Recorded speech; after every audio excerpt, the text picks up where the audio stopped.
let's get back to it. NFL draft was amazing. It was truly incredible. Everything special to see those young men's dreams come true. The sights, the sounds, the atmosphere, the people you met. This it was a joyous occasion to see. Uh, Really, to see these young men go to the next stage and have their dreams fulfilled, going to different teams and seeing franchises change around personnel.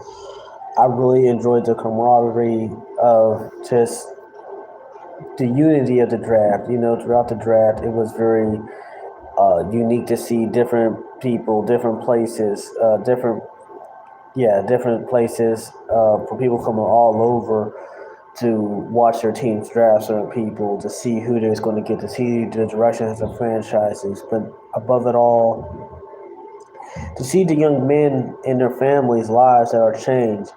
A lot of times in society, we look at things and we look at people get this money, but we realize everybody has a dream, and you always gotta be happy for those who trace and achieve their dreams. And to see those young people get drafted and have a chance to further on their dreams is just a dream. Is just this amazing experience to be part of it. I'm truly happy for each and every one of them. As expected, the Raiders took Fernando, the Indiana quarterback who won the national championship with the first round. The Cardinals took Jeremiah Love, which was actually a very good pickup for them to get a running back. Interesting fans to see the back and forth between different stuff as far as draft day trades, the people coming around trying to get to see who was going to do what negotiating.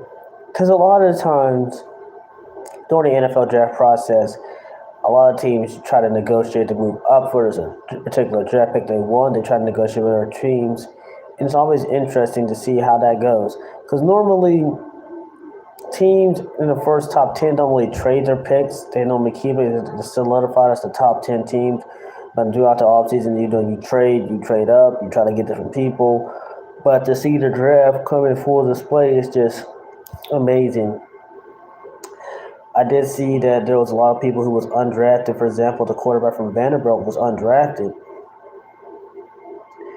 didn't get picked up. The Ravens picked him up as an undrafted free agent. On a lower level, there was a school from guy from Youngstown State. His name was Max Tomzak. He got picked up by the Giants as an undrafted free agent, so that's pretty cool. Then to all the other men who did not get drafted, they're still going to probably get invited to mini camps and different things of that nature. I want to see them achieve their dreams. I want to see everybody make it to the league who has a chance to make it and just go out there, produce, and play. Ultimately, no matter what era it is in, I want you to have fun. Enjoy what you do. Enjoy what you do. Because right now, everybody is doing what they want to do right. Well, has have something they're doing. Enjoy what you do. You guys are professionals. You're men. You should be respected by everybody who covers and fans alike who watches the game. And I get it. And I'm going to tell my piece of advice to all the players who got drafted and the players who did not get drafted by the teams. Remember why you fell in love with the game. Keep moving. Well, keep moving. Keep it moving. You got to keep looking forward because a lot of these people don't understand the struggles you might go through as far as financial part of it and the mental part of it. Just focus. You do your job to the best of your ability. There's gonna be good days. There's gonna be bad days. But at the end of the day, you give 120. You give your best effort that you can. You give the effort that you can give that day. But you never give up and never get disgruntled. People are going to have opinions, and people are going to have their narratives. Does not make it true. That's their narratives and points. You guys are all phenomenal for making it that far to the draft. And the fans, oh my goodness, let me tell you, the fans were incredible. They did an outstanding job making it to the NFL draft. And, so, you saw all their two teams were well represented, I would say, across the board.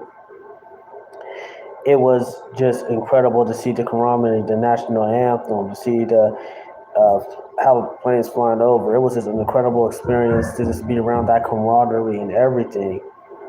And I would be remiss if I did not share that with my fans. Thank you so much for viewership, because what ends up happening sometimes is on this channel, I was just getting information, diagnosing how I wanted to relay stuff to the fans, and I appreciate you guys for keeping up to this channel and keep supporting this channel so much. On a little side note with the NBA, so far there's teams that went farther.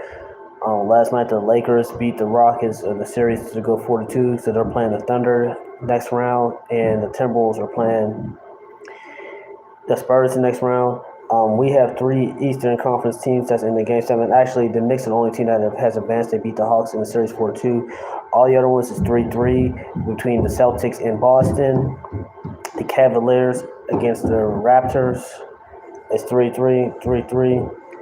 And there is one more series that I am definitely trying to listen. The Pistons and the Magic. They're 3-3. So I try to keep you guys updated on that as we get closer to the NBA aspect, actually the next round. I just want to give you my draft perspective and experience. It was amazing. It was awesome. All 32 teams were represented, and I definitely keep talking to you more about that in the next video. Stay tuned.